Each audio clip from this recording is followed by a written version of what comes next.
nakonsensya kayo o binayaran kayo para tumestigo para kay Carolina Astor. Objection, Your Honor. Counsel is badgering the witness and implying illegal conduct without solid basis. Opo, totoo po. Binayaran po ako. See? So, binayaran niya si Mang Dolfo para magsinungaling? Ang kapal naman ng asawa mo, Dad. Mama, calm down, okay? Makinig muna tayo.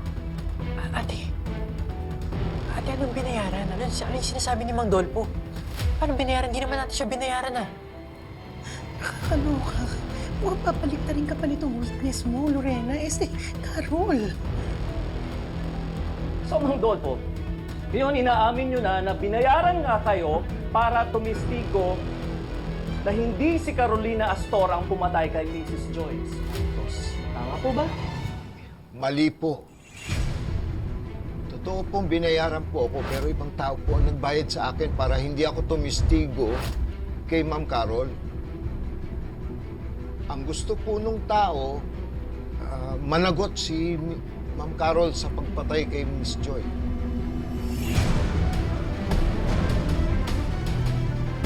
Sino po ang nagbayad sa inyo? Hindi ko po kilala eh. Basta wag lang daw akong tumistigo. Ronnie. Ronnie. You okay? I'm just worried. Sinungaling talaga yung witness ni Lorena. Kung ganun, may witness po ba kayo na merong kumausap sa inyo at nagbayad sa inyo para pigilan kayo na tumestigo dito sa korteng ito? Nando doon po yung anak ko doon sa kung saan kami dinala. Nasaan po siya? Nando doon po sa amin ngayon. Sinabihan ko na lang po na wag nang pumunta rito. Kasi ayaw naman po din niya naman madamay. Ayaw niyang madamay o ayaw rin niyang magsinungaling sa korte? Paano rin namin masisiguro na hindi kayo nagkampihan ng anak ninyo? At hindi nyo inimbento yung mga bayaran na naganap na ito dahil kayo lamang ang nakapagsalita na may nabayaran kayo o may nagsuhol sa inyo? Objection, Your Honor. Overruled.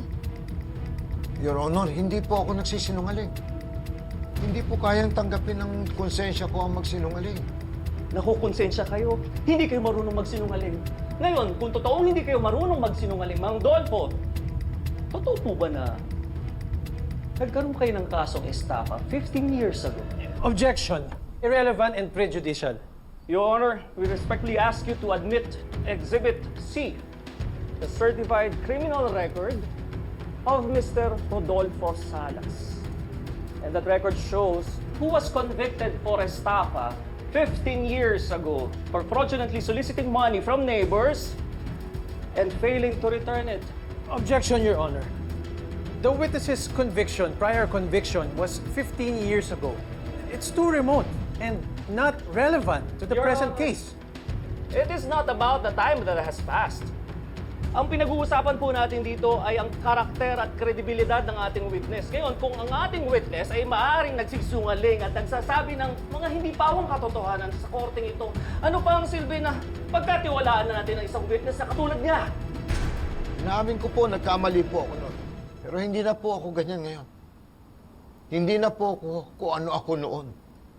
Objection overruled. The court admits Exhibit C into evidence. At gusto ko lang din paalalahanan ang depensa. Dapat tiyakin ninyo na ang inyong saksi ay hindi lang willing, kundi karapat-dapat din sa tiwala ng korte.